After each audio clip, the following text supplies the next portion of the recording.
Hello everyone, स्वागत है आप सबका learning with Gautam YouTube channel में। तो आज की इस वीडियो में हम करने वाले हैं क्लास 12 ज्योग्राफी के यानी कि भूगोल के most BVI objective question answer को, जो कि आपके आने वाले बोर्ड एग्जाम के लिए काफ़ी ज़्यादा इंपॉर्टेंट प्रश्न रहने वाला है। तो आप लोग वीडियो को अच्छे से ध्यानपूर्वक और लास्ट तक जरूर देखिएगा, क्योंकि इसी में से कई सारे क्वेश्चन आपको डायरेक्ट बोर्ड एग्जाम में भी देखने को मिल जाएगा। तो चलिए शुरू करते हैं फर्स्ट क्वेश्चन से। और पहला क्वेश्चन है हमारा कि सुंदरवन किस राज्य में स्थित है। तो सुंदरवन जो है पश्चिम बंगाल राज्य में स्थित है, यानी कि ऑप्शन नंबर बी हो जाएगा। अगला क्वेश्चन है कि वाल्मीकि नगर टाइगर रिजर्व कहाँ स्थित है। तो वाल्मीकि नगर टाइगर रिजर्व जो है वो बिहार में स्थित है। ऑप्शन नंबर इसका ए हो जाएगा, बिहार में स्थित है वाल्मीकि नगर टाइगर रिजर्व।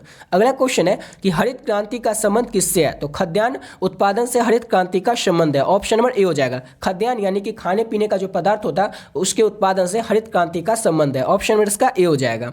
अब अगला क्वेश्चन है कि निम्नलिखित में से कौन भारतीय कृषि की समस्याएं हैं। चार ऑप्शन में से आपको बताना है कि भारतीय कृषि की समस्याएं क्या क्या है। तो निम्न उत्पादकता, विखंडित जोत, अनियमित मानसून, यानी कि ये सभी जो है क्या है तो भारतीय कृषि की समस्याएं हैं, यानी कि ऑप्शन में इसका डी हो जाएगा। ये सभी जो है क्या है तो भारतीय कृषि की समस्याएं हैं। अगला क्वेश्चन है कि ऑपरेशन फ्लड संबंधित है। तो ऑपरेशन फ्लड किससे संबंधित है। तो दूध से संबंधित है ऑपरेशन फ्लड। ऑप्शन में इसका डी हो जाएगा। याद रखिएगा ऑपरेशन फ्लड जो है ये दूध से संबंधित है। अगला क्वेश्चन है कि भारत में सिंचाई का साधन क्या है। तो भारत में सिंचाई का जो साधन है वो तालाब है, कुआं है, नहर है, यानी ऑप्शन नंबर डी हो जाएगा उपयुक्त सभी। ये सभी जो है ये भारत में सिंचाई का साधन है।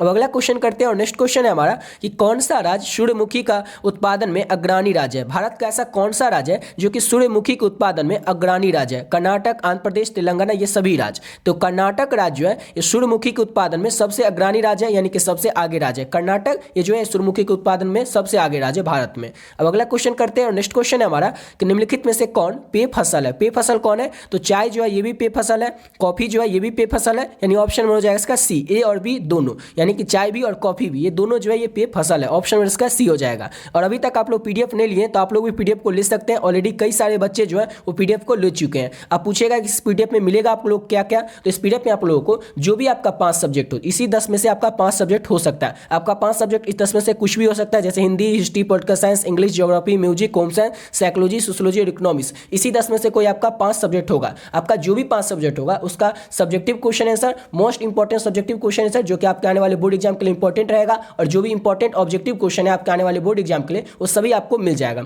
और इस पीडीएफ का जो प्राइस है वो सिर्फ और सिर्फ 25 रुपये है। पूछेगा 25 रुपये क्यों है। तो 25 रुपये इसलिए है ताकि हर एक बच्चा इस पीडीएफ को ले सकेगा और अपने आने वाले बोर्ड एग्जाम में अच्छे से अच्छे नंबर ला सकेगा। इसीलिए इस पीडीएफ का जो प्राइस है वो सिर्फ और सिर्फ 25 रुपये रखें। इसी कारण से बहुत सारे बच्चे जो इस पीडीएफ को ले चुके हैं, आप भी ले सकते हैं। अब पूछेगा कि इस पीडीएफ को लेना किस तरह से। तो ये देख सकते हैं कि नंबर है 7903820891। इस नंबर पर आप लोगों को क्या करना है, फोन पे, गूगल पे, पेटीएम कुछ भी आप लोग कर सकते हैं। 25 रुपये उस पर डाल दीजिएगा, समझ गए। इस नंबर पे जैसे ही नंबर डालिएगा नाम आ जाएगा गौतम कुमार, उसमें आप लोगों को 25 रुपये भेज देना है और उसका स्क्रीनशॉट लेकर के इसी नंबर के व्हाट्सएप पे आप लोगों को भेज देना। और वो व्हाट्सएप पर जैसे ही स्क्रीनशॉट भेजिएगा उसके नीचे में आप लोगों को अपना सब्जेक्ट भी बता देना है। जैसे आप लोग सब्जेक्ट बताइएगा, जो भी आपका 5 सब्जेक्ट हो आप लोगों को पीडीएफ मिल जाएगा। और पीडीएफ में आप लोगों को और बता दें कि उसमें रहेगा क्या क्या। तो जैसे आप देख सकते हैं जो भी आपका 5 सब्जेक्ट होगा उसका सब्जेक्टिव क्वेश्चन आंसर भी मिलेगा और इंपॉर्टेंट ऑब्जेक्टिव क्वेश्चन आंसर भी मिलेगा। 5 सब्जेक्ट आपका कुछ भी हो सकता है। अगर आपका जैसे ज्योग्राफी हुआ तो ज्योग्राफी में क्या क्या मिलेगा। ज्योग्राफी में आपको 500 most BVI objective question answer मिलेगा। ज्योग्राफी का आपको 3 पीडीएफ मिलेगा। 3 पीडीएफ में क्या क्या मिलेगा। तो पहला पीडीएफ रहेगा, जैसे आपका ज्योग्राफी जो है वो 2 भाग में बटा हुआ है, तो पहला भाग का जो भी इंपॉर्टेंट ऑब्जेक्टिव क्वेश्चन है वो पहला पीडीएफ में मिलेगा, जिसमें कि चैप्टर वाइज जैसे पहला चैप्टर का जो भी इंपॉर्टेंट ऑब्जेक्टिव क्वेश्चन है उसको ऐड कर दिए,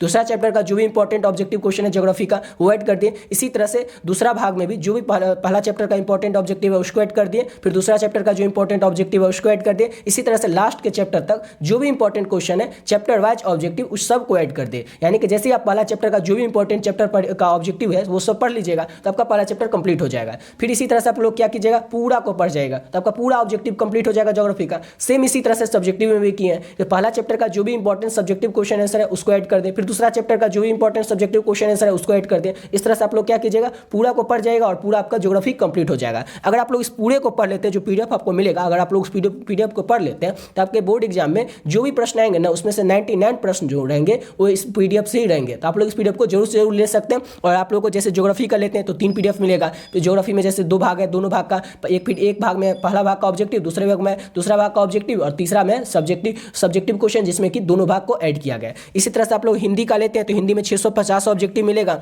जिसमें कि आप लोग को काव्यखंड, गद्यखंड, प्रतिपूर्ति वाला सभी चैप्टर से मिला करके जो भी इंपॉर्टेंट ऑब्जेक्टिव क्वेश्चन है सब ऐड है। जैसे पहला चैप्टर से शुरू किए और लास्ट के चैप्टर तक मतलब chapter wise important objective question add किया गया। सेम इसी तरह से आप लोगों को लघु उत्तरीय, दीर्घ उत्तरीय और 100 प्रश्न व्याख्या वाला क्वेश्चन भी मिलेगा, chapter wise important question add किया गया, समझ गए। इसी तरह से जो भी आपका सब्जेक्ट हो, आपका सब्जेक्ट जैसे साइकोलॉजी भी हो सकता है, साइकोलॉजी लीजिएगा, उसमें भी chapter wise important question add किया गया। जो भी आपका सब्जेक्ट हो, 5 सब्जेक्ट, वो आप लोग उसका पीडीएफ ले सकते हैं, समझ गए। अब 25 रुपये इसलिए ताकि हर एक बच्चा इस पीडीएफ को ले सकेगा, अफोर्ड कर सकेगा और अपने आने वाले बोर्ड एग्जाम में अच्छे से अच्छे नंबर ला सकेगा, इसलिए इस पीडीएफ का जो प्राइस है वो सिर्फ और सिर्फ 25 रुपये रखें, समझ गए। तो आप लोग भी ले सकते हैं, ऑलरेडी कई सारे बच्चे ले चुके हैं। अब आते हैं अपने क्वेश्चन पे।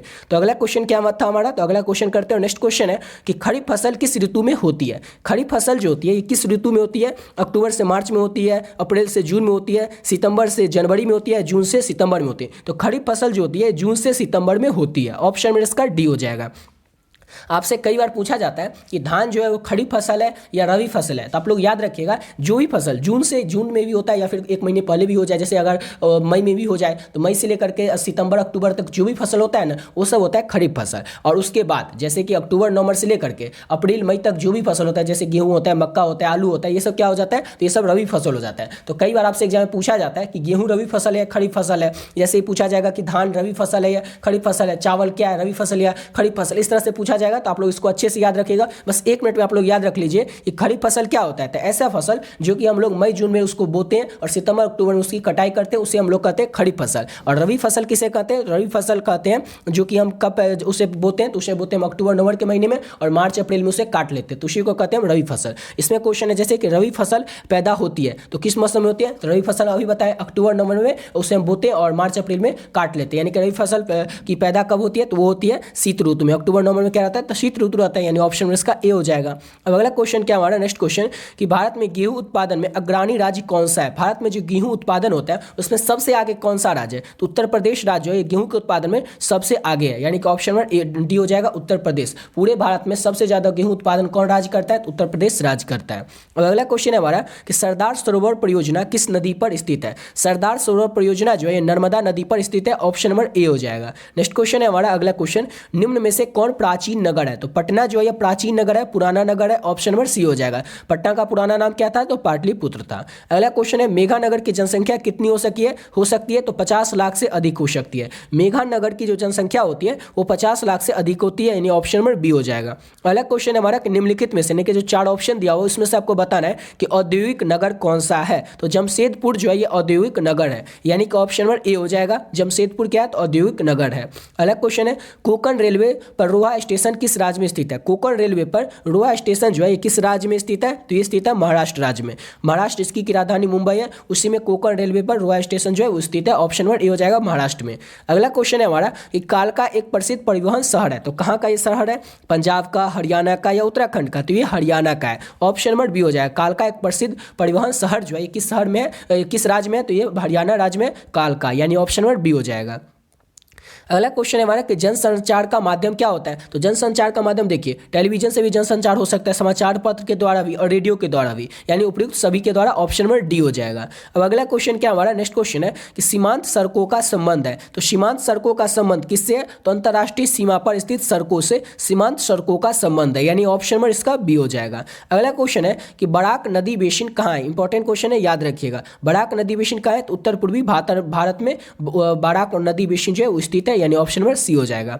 अगला क्वेश्चन है हमारा कि नाफ्टा अस्तित्व में कब आया था। डेट वाला जितना भी क्वेश्चन है सबको अच्छे से याद रखिएगा, सब इंपॉर्टेंट क्वेश्चन ही है। जितना इंपॉर्टेंट क्वेश्चन है जो कि आपके आने वाले एग्जाम के लिए इंपॉर्टेंट रह सकता है वही सब प्रश्न को करवा रहे हैं, तो अच्छे से और लास्ट तक वीडियो को जरूर देखिएगा। तो 21 नंबर क्वेश्चन है हमारा कि नाफ्टा अस्तित्व में कब आया था, तो 1994 ईस्वी में नाफ्टा जो था अस्तित्व में आया था, यानी ऑप्शन नंबर इसका ए हो जाएगा, 1994 में। अगला क्वेश्चन है कि भारत में निजीकरण एवं वैश्वीकरण की नीति कब अपनाई गई थी, तो 1991 में भारत में निजीकरण एवं वैश्वीकरण की जो नीति थी उसको अपनाया गया था, और 1991 में 1991 में। अगला क्वेश्चन है हमारा कि राष्ट्रीय राजमार्गों के निर्माण का उत्तरदायित्व किस पर है, किस पर ये रहता है, तो केंद्रीय सरकार पर। जो राष्ट्रीय राजमार्ग होते हैं उसका जो निर्माण कराएगा या जो कौन बनाएगा, तो जो राज्य सरकार केंद्र सरकार होंगी वो ना बनाएगा, राज्य सरकार तो अपना जो उसके राज्य के अंदर का जो सड़क होगा उसी को बनाएगा, लेकिन जो राष्ट्रीय राजमार्ग होगा, नेशनल हाईवे होगा, उसका निर्माण का उत्तरदायित्व किस पर होगा, तो केंद्रीय सरकार पर होगा, यानी ऑप्शन नंबर बी हो जाएगा। अगला क्वेश्चन है किस नदी पर नाव नहीं चल सकती है, तो नर्मदा नदी पर पर जो है नाव नहीं चल सकती है, यानी कि ऑप्शन नंबर इसका बी हो जाएगा। अब अगला क्वेश्चन है हमारा नेक्स्ट क्वेश्चन कि निम्नलिखित राज्यों में से किसमें जवाहरलाल नेहरू समुद्री पतन जो है वो अवस्थित है। किस राज्य में अवस्थित है? तो महाराष्ट्र राज्य में अवस्थित है जवाहरलाल नेहरू समुद्री पतन, यानी कि ऑप्शन नंबर इसका सी हो जाएगा। अगला क्वेश्चन है हमारा कि निम्नलिखित में से कौन सूचना प्रौद्योगिकी केंद्र है? कौन जो है सूचना प्रौद्योगिकी केंद्र है? तो बेंगलोर को हम लोग सिलिकॉन सिटी भी कहते हैं और सूचना प्रौद्योगिकी केंद्र भी है बेंगलोर, यानी कि ऑप्शन नंबर सी हो जाएगा इसका। अगला क्वेश्चन है हमारा कि उत्तर दक्षिण गलियारा जोड़ता है। तो उत्तर दक्षिण गलियारा किसको जोड़ता है? तो श्रीनगर को कन्याकुमारी से जोड़ता है उत्तर दक्षिण गलियारा, यानी ऑप्शन नंबर इसका सी हो जाएगा। श्रीनगर को कन्याकुमारी से जोड़ता है उत्तर दक्षिण गलियारा, ऑप्शन नंबर सी हो जाएगा। अगला क्वेश्चन है कि निम्नलिखित में से कौन सा शहर ग्रैंड ट्रंक सड़क पर स्थित नहीं है? तो इलाहाबाद ये तो स्थित है, कोलकाता भी स्थित है, दिल्ली भी स्थित है, लेकिन लखनऊ जो है ये जो ऐसा शहर है लखनऊ जो कि ग्रैंड ट्रंक सड़क पर स्थित नहीं है, यानी ऑप्शन में इसका डी हो जाएगा।